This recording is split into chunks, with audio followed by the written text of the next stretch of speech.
Si Eliana naghahanda na siya sa bagong pagkakas. Of course. Siyempre si Robin.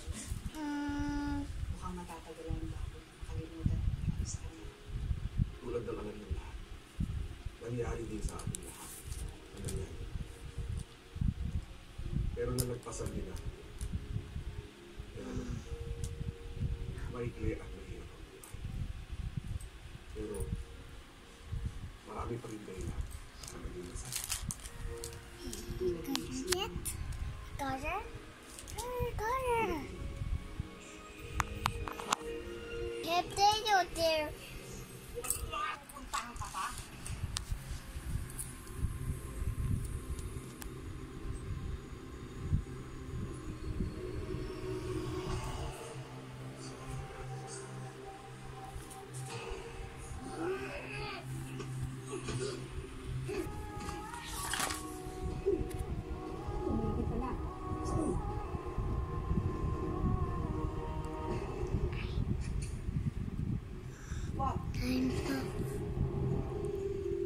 Pangako sa tibay na kailangan natin ng mga taong kapag-reset tapat at matapang. Paano mo siya Ricardo! Matago ang identity ni Lazarus. Yan ang isa sa klase. Kaya nga sa kanya kung itago yung unang wala. Ang nakakakilala lamang kay Lazarus ay yung mga politiko na kamalan. Tulad mo. Dati. So, how are we going to take over Lazarus' business? Alam ko ang galawan ng mga tao sa mundo ni Lazarus. At sigurado kung magugulantang sila. Pag isang araw na palitaan nila.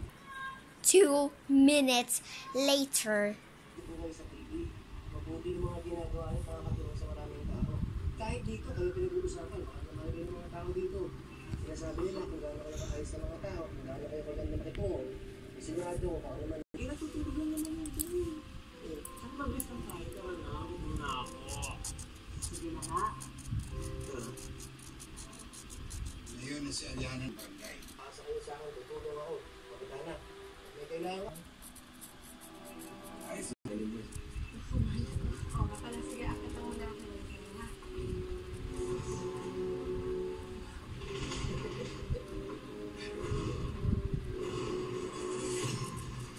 5 minutes later. Ang limit na ka, Bridget. Tubi malingkat man ito. Din ako.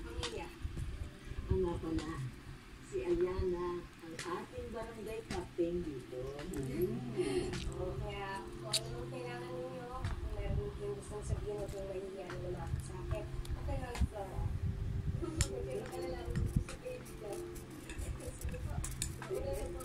Sige po. Mayroon mga kulas. Kape green ko. 10 minutes later. I mean later. Kakasa ka.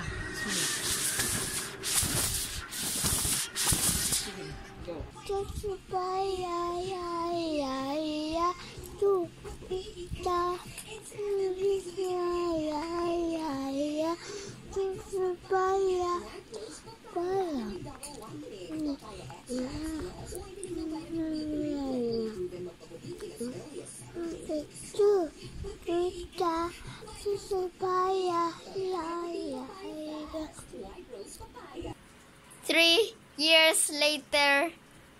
Later. Mr. Potato. Yan pagkakasis ko nila mo. Yung dahilan para maalagaan ka pa. Alam ko naman napakalaki na pagkukulang sa iyo. Kahit na wala ka ang pagkabahan. Gagawin ko ang lahat. Sa kalimutan. Para maghatid ng makatandang kwento sa lahat ng inspirasyon sa lahat. Mamatigas ka pati ang bahay na to if you trace ang board. Thanks for watching.